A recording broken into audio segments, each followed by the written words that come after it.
Ẹ káàárọ̀ o, gbogbo mùtúmùwà.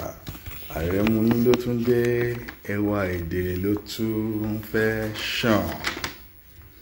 Pátákò ẹṣin adúnkòkàkòkà, ìrù ẹṣin aṣerùkẹrẹ wà.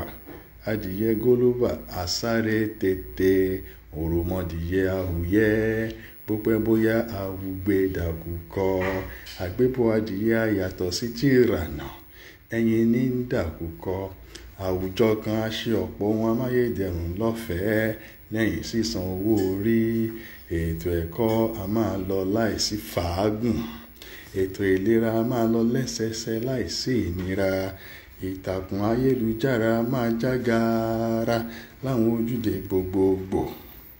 Láwùjọ mìíràn kò sọ̀fẹ́, àmọ́ ìdánilójú wà pé àǹfààní wà fowó àsan.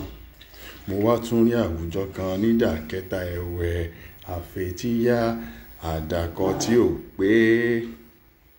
Àgbà lọ́wọ́ mẹ́rí níbi wọ́n ti ń sanwó fétò ìlera fi gbà nira, sanwó fétò ẹ̀kọ́ fi gbà kó.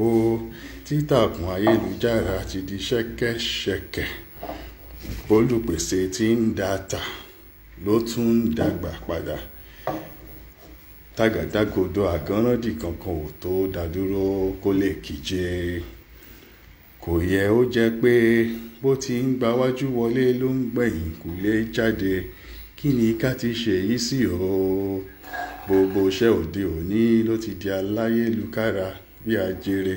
Lọ́ba ń gbárí ló dé àjàkálẹ̀ àrùn àti ìséde ohun ìsémọ́lé tó ń lọ lọ́wọ́. Pátákó donídíngí, ẹfun ó di ìka náà fi tákàndá bí pidánpidán. Iṣẹ́ abẹ dá lárínúróde láìlanú lágbárí. Boníṣẹ́ bá wá padà owó iná, owó omi, ìtàkùn ayélujára, owó ìrìnnà, owó ọ̀wọ́ngógó epo, àtohun ó dágbé tó dárù. Ìgbà wo lọ́jà rẹ̀ ò ní wọ́n?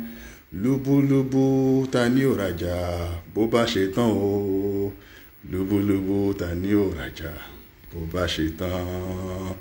Ẹ ṣé o, ẹ kú ìtẹ́tílẹ́kọ. Àtúndúpẹ́ parọ́dún èyí tó ń bọ̀ á dára. Àfojúsùn wa fórílẹ̀-èdè wa, àkókò ṣojú wa kò ní ṣẹ̀yìn wa. Ó tún dàbọ̀. Ká pàdé láàárọ̀ ọ̀la. Ó dàbọ̀.